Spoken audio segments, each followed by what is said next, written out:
ఇక ఎన్నికల్లో ప్రజల తీర్పును చంద్రబాబు వమ్ము చేసే కుట్రలు ఏడాది నుండే చేస్తున్నారని వైసీపీ నేత దాడి వీరభద్రరావు తెలిపారు.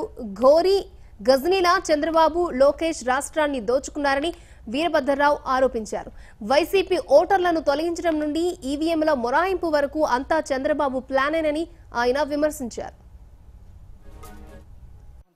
ఎక్కడ పోతుందో తన మీద తన కొడుకు మీద వీళ్ళిద్దరూ కూడా తండ్రి కొడుకులిద్దరూ కూడా ఘోరీ గజనీల్లా ఈ రాష్ట్రాన్ని దోచు తిన్నారు.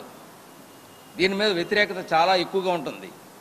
ఇటువంటి వ్యతిరేకతతో ఎన్నికలను ఏ రకంగా ఎదుర్కోవాలన్నది ముందు నుంచి కూడా ఆయన ప్రణాళిక చేసుకొని సంవత్సరం పాటుగా ఆయన అసలు ప్రభుత్వాన్ని గాలికి వదిలేశారు.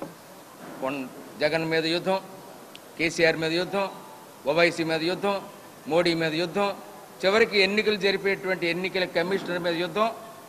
ఎవరిని వదలడైనా మొత్తం అందరి మీద ఆఖరికి ఎన్నికల ముందు రోజు వెళ్ళి ఎన్నికల కమిషనర్తో కూడా ఫైటింగ్. వీధి రౌడీలా తయారయ్యారు చంద్రబాబు నాయుడు గారు. ఒక ముఖ్యమంత్రిగా ఆయన తయారవ్వలేదు. ఆయన ముఖ్యమంత్రి పదవికి రాజీనామా ఇచ్చి ఎన్నికల్లో పాల్గొంటే చాలా బాగుండేది, ఆయనకు గౌరవం దక్కేది. పదవి చేతిలో పెట్టుకుని అధికార దుర్వినియోగం చేస్తూ అధికారుల్ని దమాయించడం, ప్రతి వారిని కూడా తనకు కావాల్సిన అధికారులే ఉంచాలి, తనకు కావాల్సిన అధికారులు తీసేయడానికి వీల్లేదు. ఎన్నికల కమిషన్ ఎవడు, వాడెవడు, వీడెవడు, ఏంటండి ఆ భాష?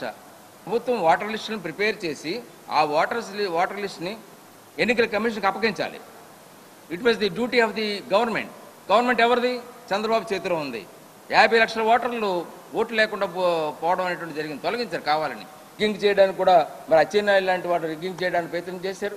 ఉత్తరాంధ్రలో అయితే అయ్యన్నపతి అవనివ్వండి, గంటా శ్రీనివాసరావు అవనివ్వండి, అక్కడ మీద ఉన్నటువంటి అచ్చెన్నాయుడు గారు అవనివ్వండి, వీళ్ళందరూ కూడా అనేక అరాచకాలకి పాల్పడడం అనేటువంటి జరిగింది. ఏదోలా గెలిచేయాలి. ఒక రాష్ట్రంలో తెలుగుదేశం పార్టీ పోయినా మనం మాత్రం గెలిచేయాలి. అవసరమైతే మన వైఎస్ఆర్సీపీలకు మనం మారిపోవడానికి కూడా ప్రయత్నం చేద్దాం అన్నటువంటి బాధతో వాళ్ళు ఆ ప్రయత్నంతో వీళ్ళందరూ కూడా ప్రయత్నాలు చేయడం అనేటువంటి జరిగింది. అచ్చెన్నాయుడు గారు అయితే చాలా అరాచకాలు చేశారు. కొన్ని ఏరియాస్ని రిగ్గింగ్ చేయడానికి కూడా ఆయన ప్రయత్నించడం అనేటువంటి కూడా జరిగింది.